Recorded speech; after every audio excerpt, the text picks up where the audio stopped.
Your Excellency, Mr. Prime Minister, ladies and gentlemen, it's a great honor and pleasure to stand in front of you today and share with you very, very concise stand of Somalia and the realities.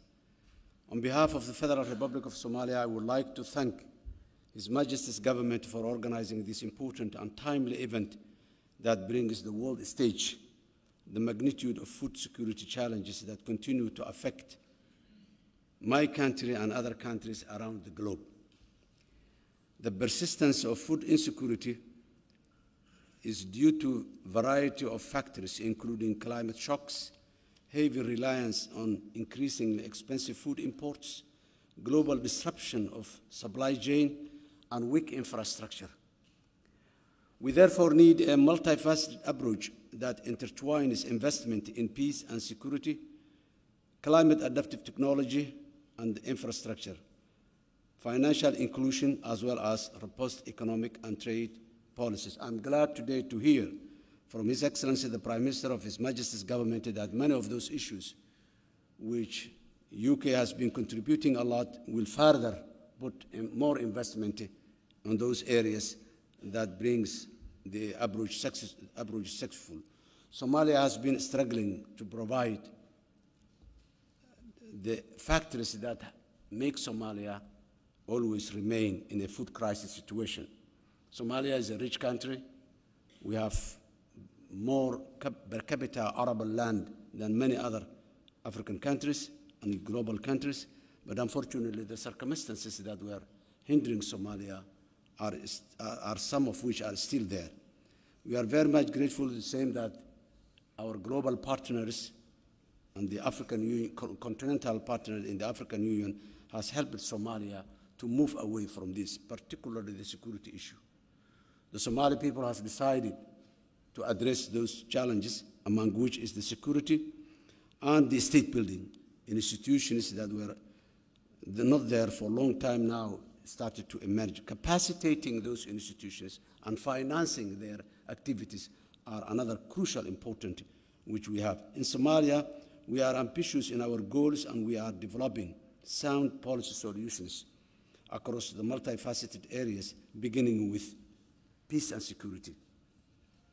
Since June 2022, Somali National Army has been able to partner with the local forces and the global partners in an unprecedented offensive that has recovered from more than 70 towns and villages from Al-Shabaab in the southern and the central federal member states of Somalia. These newly recovered areas are home to some of the richest farming lands in the country.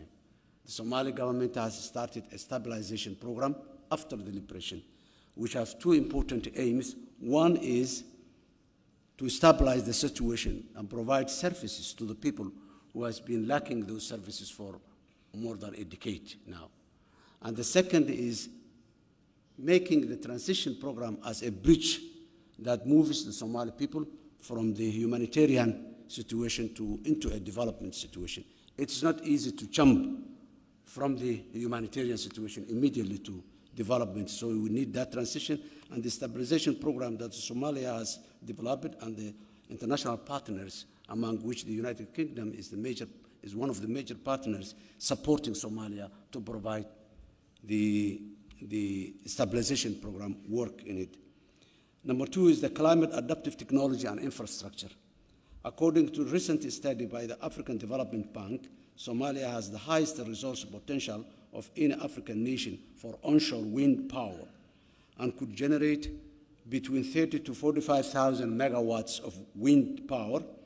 We also have 300 days of sunshine annually. So the solar power is another major opportunity in Somalia. With sufficient financing, we can invest in climate-resilient infrastructure in critical sectors such as the renewable energy, water catchment systems, regenerative agricultural practices, and feeder roads within the agricultural land. Number three, the financial inclusion. Access to finance is a key, and we are also working on making affordable loans accessible to the agricultural sector to encourage further investment in the local production. Somalia has adopted a economic model of private-driven economy, and the government will provide the necessary legal framework and the conducive and attractive environment for the investors. Many legislations have been passed in recent times in the Somali legislative chambers that protects and attracts and helps the investors locally and internationally. To this end, we have been working towards accession into the East African community, which will be finalized by the end of this month, as we hope, allowing Somalia to access greater market from the Atlantic Ocean to the Indian Ocean. A huge market for us, and the Somali people are very much entrepreneurial and business people. In conclusion, to mitigate the potential for a famine in Somalia, the international community, especially the United States, the United Kingdom, the European Union, and many more partners, among which is the United Arab Emirates, have provided a huge amount of resources to avert the famine in Somalia. As rightly His Excellency, the Prime Minister said, Somalia was on the brink of famine when we came to the office last year, and with these supports and the organization my government did, we averted that famine. The country is not in risk of famine now, but the factors that contributed to the famine are still there. So we are struggling with that, and the stabilization program is one of the cases that we intended to stop the famine. Millions of lives have been saved with that generosity. However, given the current climate changes, we know that without similar levels of investments that can keep agro-pastoral communities intact, health, and able to sustain themselves economically, we will continue to witness food insecurity and human suffering that entails for generations. The larger scale investment in energy system and transport infrastructure will require funds from multilateral and bilateral financing institutions, and Somalia has developed the necessary institutions to work with and the necessary legislations and acts to help. However, at the current rates, African countries pay more than 5 times the interest rates than many other parts of the world.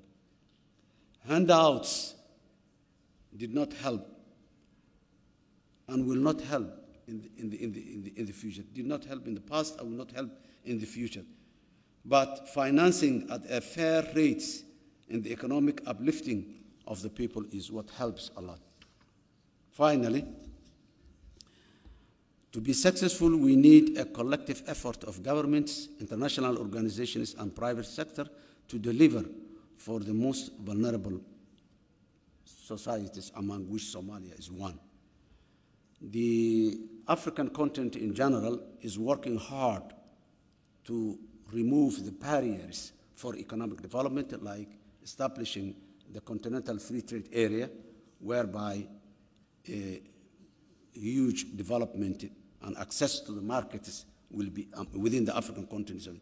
In the East African region, where the climate change is affecting a lot, millions of livestock died, a lot of children dies, the agricultural land is transforming. So, and again, here is where, again, another investment is necessary. Excellencies, ladies and gentlemen, I thank you very much for giving us this opportunity. Thank you. Thank you.